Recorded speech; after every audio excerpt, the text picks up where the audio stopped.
Hello friends, आप सभी का स्वागत है आपके चैनल निधि सफारी पर। आज की इस वीडियो में हम लोग वर्ब की सीरीज़ को कंटिन्यू करते हुए आज कुछ नए रूल्स सीखेंगे। लास्ट वीडियो में हम लोगों ने रूल नंबर 15 तक रूल्स को समझा था, तो आज हम कंटिन्यू करते हैं रूल नंबर 16 से। तो चलिए शुरू करते हैं। तो हमारा रूल कहता है, निम्नलिखित वर्ब्स एडजेक्टिव्स के साथ सदैव इन्फिनेटिव का प्रयोग किया जाता है। इनके साथ गिरंड का प्रयोग नहीं किया जाता है।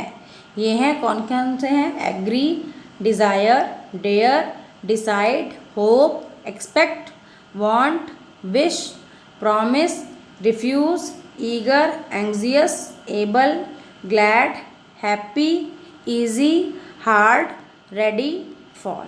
ठीक है, ये वो आपके वर्ब से एडजेक्टिव हैं जिनके साथ हमेशा इन्फिनेटिव का प्रयोग किया जाता है। बस आपको इन्हीं वर्ब्स को याद रखना है माइंड में, फिर कोई प्रॉब्लम ही नहीं है। इनके साथ गिरंड का प्रयोग नहीं किया जाता। जैसे I agreed to help him, लेकिन इसे I agreed of helping him नहीं लिख सकते। जो आईएनजी वाले होते हैं यही आपके गिरंड होते हैं। इतनी चीज़ आप लोगों को क्लियर हो गई है? ठीक है, तो अब हम बढ़ते हैं आगे नेक्स्ट रूल की ओर। Rule number 17। रूल नंबर 17 क्या कहता है, आइए इसको जान लेते हैं। रूल नंबर 17 आपका कहता है, निम्नलिखित वर्ब के साथ सदैव गिरंड यानी कि वर्ब प्लस आईएनजी प्रयोग होते हैं। इनके साथ इन्फिनेटिव नहीं प्रयोग किए जा सकते हैं। जैसे avoid, consider, enjoy, excuse, feed, finish, mind, miss, can't, help, go on, give up, it is no use, good या लुक फॉरवर्ड टू। ठीक है, एग्जाम्पल देख लीजिए। It is no use crying here, Ram avoids doing his duty. तो उपरोक्त वाक्यों में crying की जगह टू क्राई या डूइंग की जगह पे टू डू का यूज़ हम नहीं कर सकते। इसका प्रयोग नहीं किया जा सकता। क्लियर?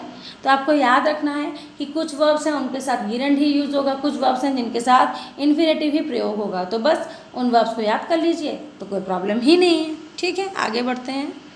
रूल नंबर 18 क्या कहता है? रूल नंबर 18 आइए उसको देखते हैं।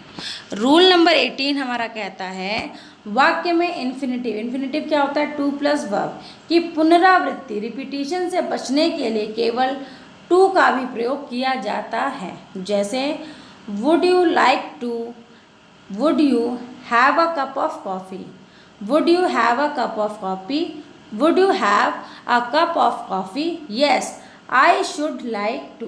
इस वाक्य में लाइक टू हैव के स्थान पर क्या लिखा है? Like to. क्या लिखा है? लाइक टू का प्रयोग किया गया है।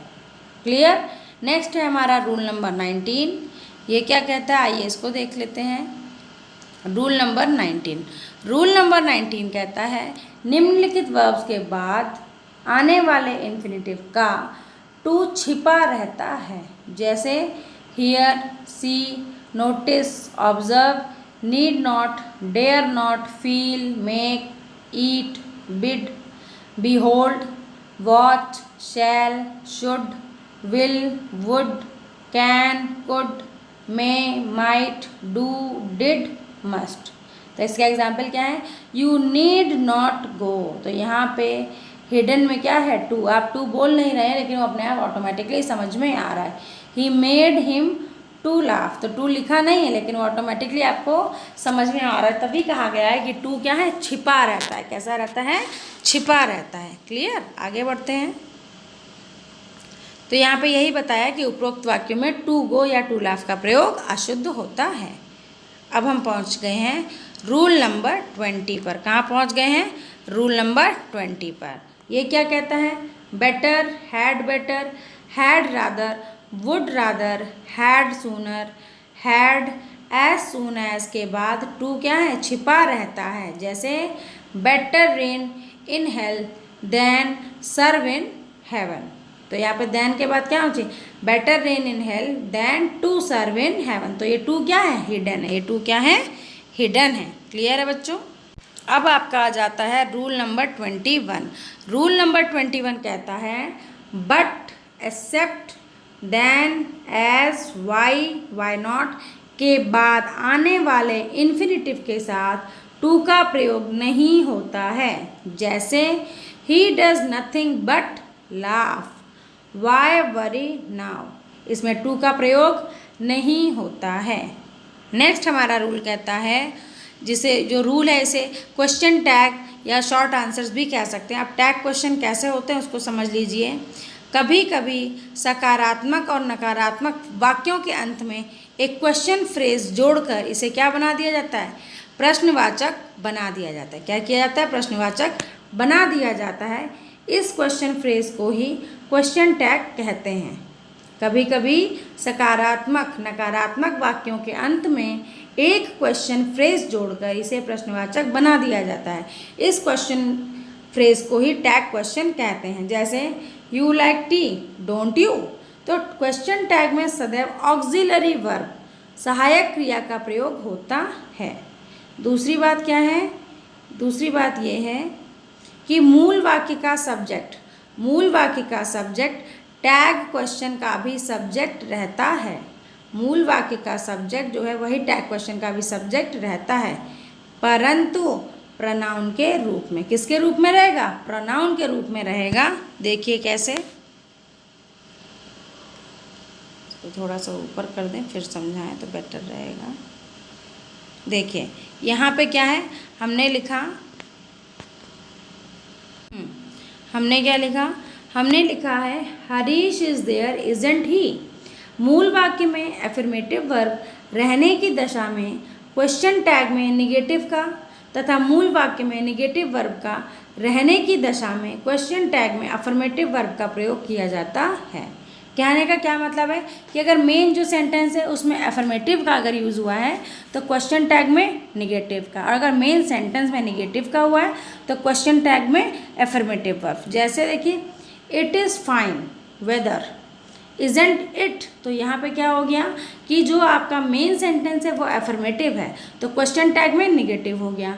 शीला इज़ नॉट कमिंग, तो ये आपका क्या हो गया, ये आपका निगेटिव हो गया। मेन जो सेंटेंस है वो निगेटिव वर्ब है तो क्वेश्चन टैग आपका क्या हो गया, एफर्मेटिव वर्ब का प्रयोग हो गया है। क्लियर है, आगे बढ़ते हैं। शॉर्ट आंसर्स क्या है, शॉर्ट आंसर, उसको देखिए, किसी प्रश्न का उत्तर, किसी प्रश्न का उत्तर शॉर्ट संक्षेप में देने के लिए ऑक्सिलरी वर्ब का प्रयोग किया जाता है। Is he an intelligent boy, answer क्या है, यस, ही इज़, और नो ही इज़ नॉट। बस इतना सा ही हमको आंसर देना है। क्लियर। तो फ्रेंड्स आज की इस वीडियो में हम लोगों ने वर्ब से रिलेटेड कुछ और नए रूल्स को जाना। उम्मीद है कि आपको यह वीडियो पसंद आई होगी। यदि यह वीडियो आपको पसंद आई है तो वीडियो को लाइक शेयर करना ना भूलें, और चैनल पे अगर आप पहली बार आए हैं और इसी तरीके के वीडियोस देखना चाहते हैं तो चैनल को सब्सक्राइब करें ताकि न्यू वीडियो अपलोड होते ही आप तक नोटिफिकेशन पहुंच सके। क्लियर है। और बाकी आप सभी लोगों से एक निवेदन यही है कि इस परिवार में और सदस्यों को न्योता देकर जोड़ें ताकि हमारा जो परिवार है निधि सफारी वो और मजबूती के साथ खड़ा हो सके। तो मिलते हैं एक नए वीडियो में नए टॉपिक के साथ, तब तक के लिए नमस्कार।